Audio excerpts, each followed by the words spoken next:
Today we're looking at lesson 3.02, floating down the river. We're going to be looking at some more functions today. So today's objective is, I can write the key features of a function represented as a table or a graph.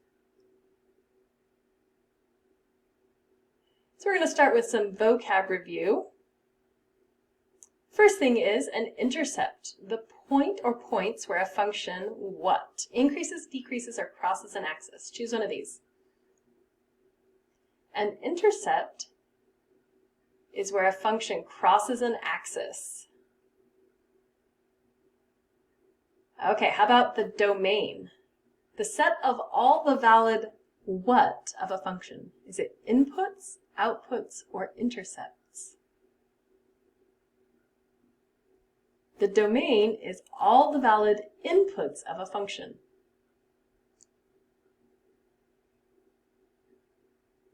Okay, how about the interval of increase? The place or places on a function where the what are getting bigger. Is it interest rates, y values, or x values? What is an interval of increase measuring? What's the increasing thing? That is where the y values are getting bigger. So it's where a graph is going up, because our y values go up and down. Okay, how about a function? The definition of a function is a relation where each input has what? Exactly one output, several outputs, or an asymptote. A function is where each input has exactly one output. One input, one output. Another way to think about that is no x is repeated or no input value is repeated.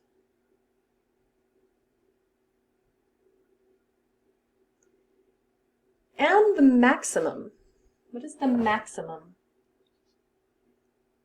The blank y value of a function. Is it the worst, smallest, or largest? The maximum is the largest y value.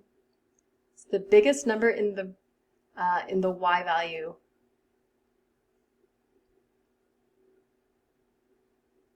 And our last vocab here is range. The set of all the valid blank of a function. Is it the valid inputs, outputs, or intercepts for a range? The range is a set of all valid outputs.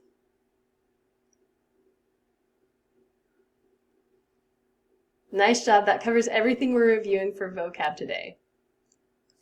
So we're also going to introduce a term. We talked a little bit about it in the previous lesson, but we want to define specifically what an interval is. Let's get this centered on the screen. There we go.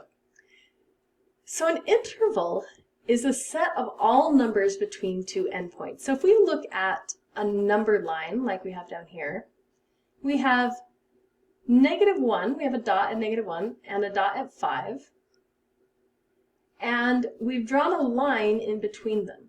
This is indicating all of these numbers in between these two endpoints. So we have 1, 2, 3, but we also have these numbers in between. 2.5, 1.25, 0.001, -1 or -0.8 is in here.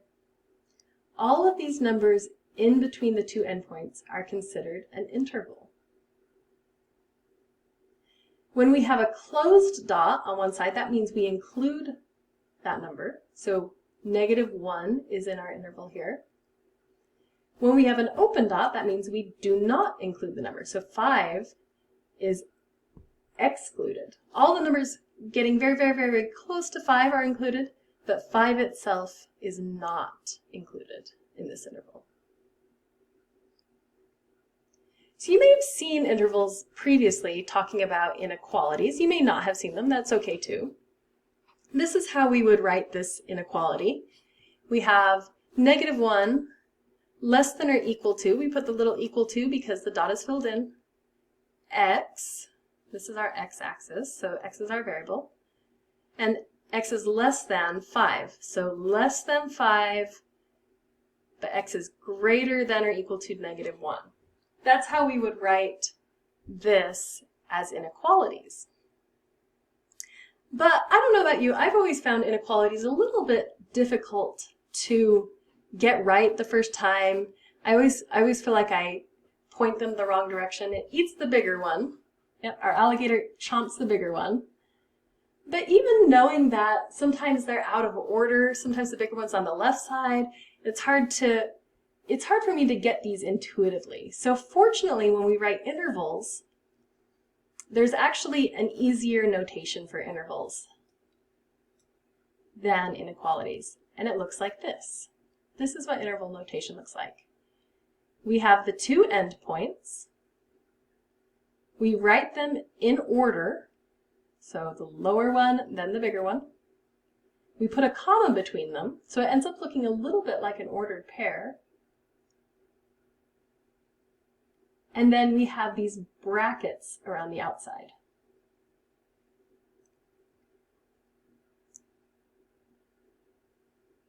So this first one, oops, let's get this centered as well. This first one is our lower bound. Remember, we need to write these numbers in order. So our lower bound first, comma, upper bound. And then the bracket we use tells us whether or not we include it. So if we have a square bracket, that means we're going to have a filled in dot. We're going to include that number. Square bracket means, yes, this is in our set. Round bracket means we exclude the number. It's an open dot. We exclude it from our set. So we're going to be using this interval notation today to answer some questions about functions. So let's start with a story, Floating the River. Alonso, Maria, and Sierra were floating in inner tubes down a river, enjoying their day. Alonso noticed that sometimes the water was much deeper in some places than in others. Maria noticed there were times they seemed to be moving faster than at other times. Sierra laughed and said, "Math is everywhere," because that is totally something a real person would say. To learn more about the river, Alonso and Maria collected data throughout the trip. So we're going to look at the data that Alonso and Maria collected. Let's look at Alonso's data first. This is the river depth. Alonso gathered this data about the depth of the river during their float. So you can see up here we have time. It goes from 0 to 10 minutes to 20, all the way up to 120 minutes. And then the depth. So at each of those points, Alonso measured the depth of the river and came up with these numbers in feet. 10 feet, 6 feet, 5 feet, and so on.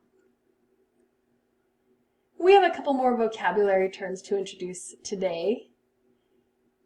Time, or our input variable, our x variable, is considered an independent variable. Now let's think about this for a second. Time is actually really independent, isn't it? It doesn't need any of us. We can't really do anything to affect it. Time just marches on, does its own thing. All we can do is come along with it. Time is very independent. And we often put time on our x-axis. Time is the thing, or the x value is the independent variable. So that probably means that our other variable, our y value, is going to be dependent. That makes sense, right? So whatever we're measuring here becomes our dependent variable, and we refer to it like this. The depth of the river depends on the time you measured it. That's what we mean by dependent and independent variables. Our function value, our y values, depend on whatever input we put into it. That's what we mean by independent variable or dependent variable. So let's answer some questions about this data set here. What is the domain in interval notation? What was the maximum depth measured? And is this a function? Go ahead and pause the video, try to answer those on your own, and see if you come up with the same answers I do. So the domain, we'll be looking at x values up here, time in minutes, and it's all the valid x values. Now remember, time is going to be continuous. So even though we didn't measure a 5 in here, we didn't measure a 5 or a 3, we know that time just continues the whole time. There is a 3 minutes, there is a 5 minutes, we just didn't measure anything there.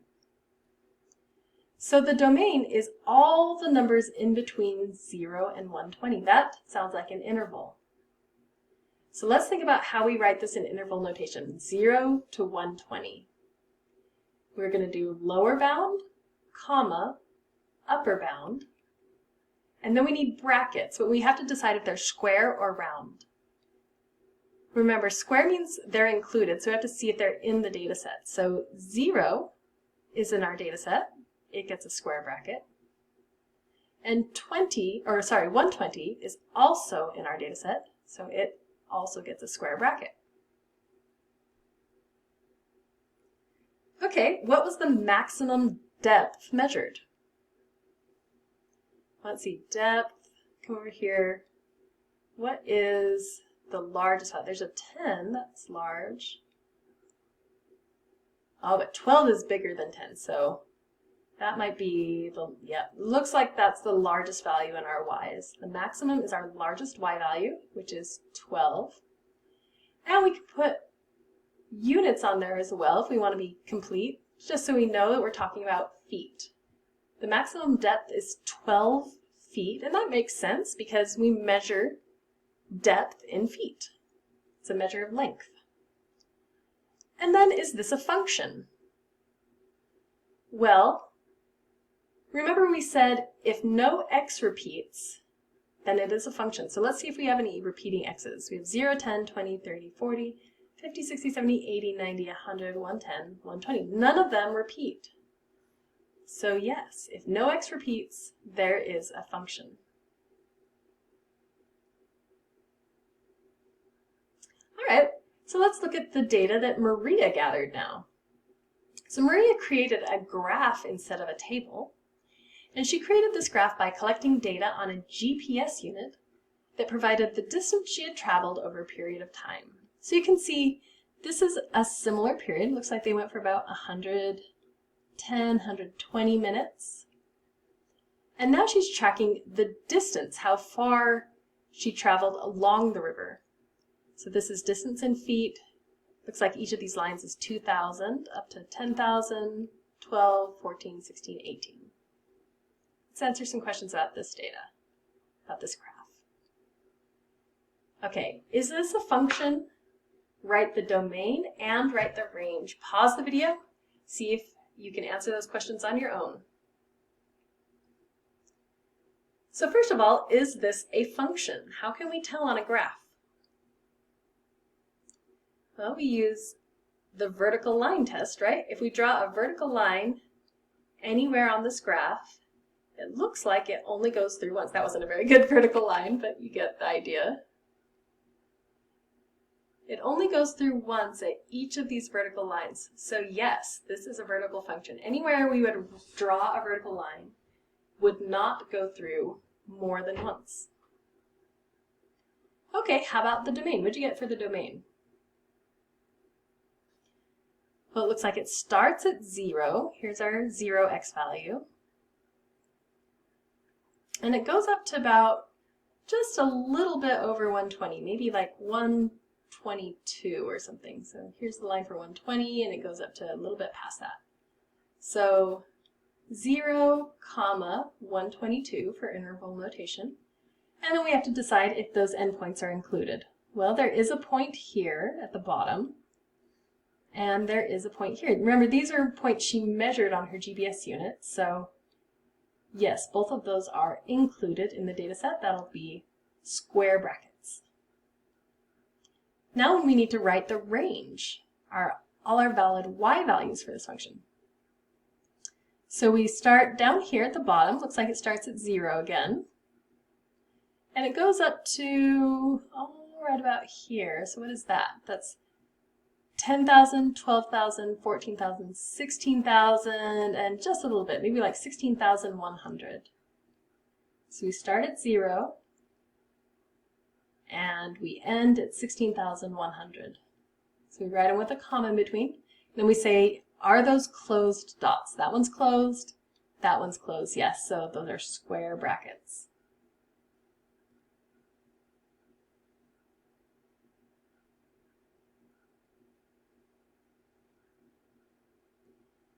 Okay, so during what time was the distance increasing?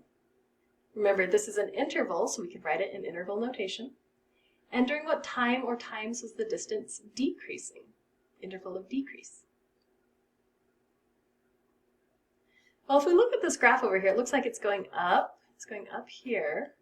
It's going up here. It's going up at a slower rate there. Up at a slower rate, but it's still going up and up at a faster rate. So this goes up, up, up, up, and up. Oh, so that's the whole function. So the interval of increase in this case is 0 to 122. It's the whole domain.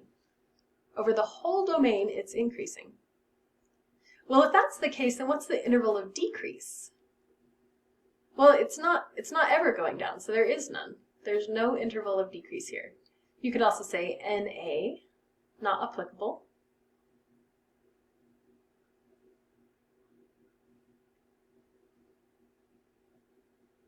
And we have a few more questions. Which is the dependent variable, time or distance? What was the maximum distance measured? And is there an x-intercept, and if so, what is its value? Pause the video, see if you can answer those questions. So which is the dependent variable, time or distance? Well, we said time is very independent, right? Marches on without us. So distance must be our dependent variable. Our function, our y value, is our dependent variable. Depends on the x. Then what was the maximum distance measured? Well, let's see, let's make sure we've got this on the correct axis. Distance is over here. So the maximum is going to be the top point, which we said was here. So we're talking right about here is our max, something around there. So this was 10,000, 12,000, 4,000, 16,000. We said this was maybe about 16,100 or something, 16,200. And remember, we can include units, feet, so 16,100 feet. You could also write that as FT. FT is the abbreviation for feet. And is there an x-intercept, and if so, what is its value? Does this function cross the x-axis or touch the x-axis? Well, if it did anywhere, it would be right here. It's kind of hard to see since this is a handwritten graph, hand-drawn. It looks like it might just be a tiny bit above the intersection there, but let's just say because it's hand-drawn, she intended for that to be right on 0, 0. So even though it just touches the x-axis, it doesn't go on to the other side, it's still considered an x-intercept. And we would say its value is 0 because that is where it crosses the x, is at y equals 0. That's the origin, 0, 0. All right, so Sierra looked at the data collected by her two friends and made several of her own observations. Do you agree or disagree with each observation? Let's look. Here's our water depth table again. The depth of the water increases and decreases throughout the 120-minute journey. Is this true or false?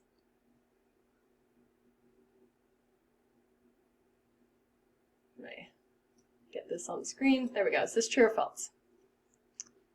Well, let's see. We go 4, 6, 8, 10. That looks like it's all going up. Then 10, 6, 5, 4. That all goes down. And then 4, 5, 7, 12. Those are going up again. And 12, 9, 6.5, and 5 go down again. So it goes up, down, down. That's increase, decrease, increase. So yeah, this is true. All right, the domain is 0 to 120 with square brackets? Well, the domain is our x values, 0 to 120. 0 is our bottom, 120 is our top, and they're both in the data set, so they get square brackets. This is true. That is the domain, 0 to 120. The maximum depth occurs at 30 minutes. Is that true or false?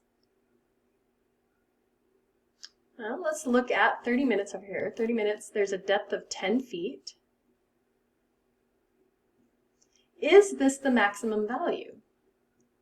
Well, we said the max was 12, right? There's a 12 over here. So no, this is not the maximum value. The maximum occurs at 90 minutes.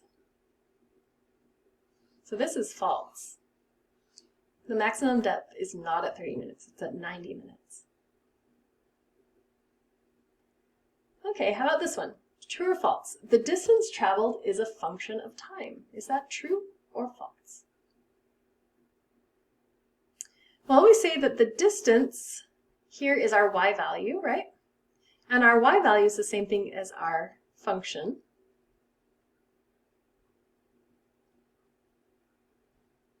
So yeah, so distance is a function, and then time is our x value. So yeah, we would probably say this is a function of time. That makes sense. This is true.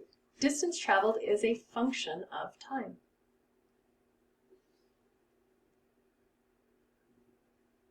The domain is all real numbers. Now, just a reminder what real numbers, what we mean by that, is all the numbers found on a number line. So 0, 1, 2, 3, and this continues on going up, and then -1, -2, -3, and that goes down. But remember, it's also the ones in between. We have 0.5 here, we have -0.1, we have positive 2.678, they could be fractions. All of these numbers, and pretty much anything we generally think of as a number, a decimal, a fraction, an integer, all of those are considered real numbers. Anything found on this entire number line, or you can think of the number line as the axis, anything found on the x-axis or the y-axis is a real number. The entirety of the axis. Now you might ask, what's not a real number? Square root of -1. We call that I.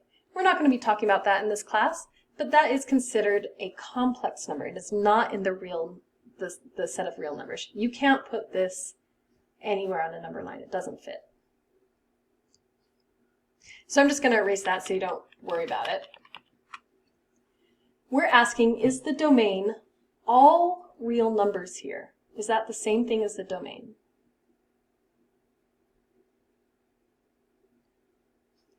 Well, let's see, our domain starts here at 0, we said, ends at like 122 up here. So we said it was 0 to 122. Is that the same thing as all real numbers? Well, let's see, there's a -10 over here that doesn't seem to be defined on this function. But -10 is a real number. Same thing with 200 up here. 200 is a real number, but it doesn't have a definition. This is not part of the domain. If it were all real numbers, the domain would have to be the entire x-axis, but it's not. It's only this little section right here. So this is false. The domain is not all real numbers. It's a subset of the real numbers. That one was tricky. And the last one, the distance increases and decreases over time. Is that true or false?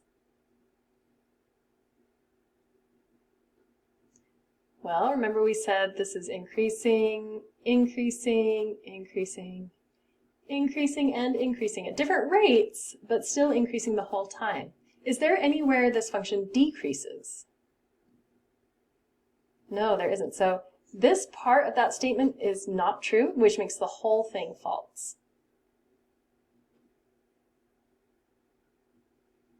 All right, awesome job on that.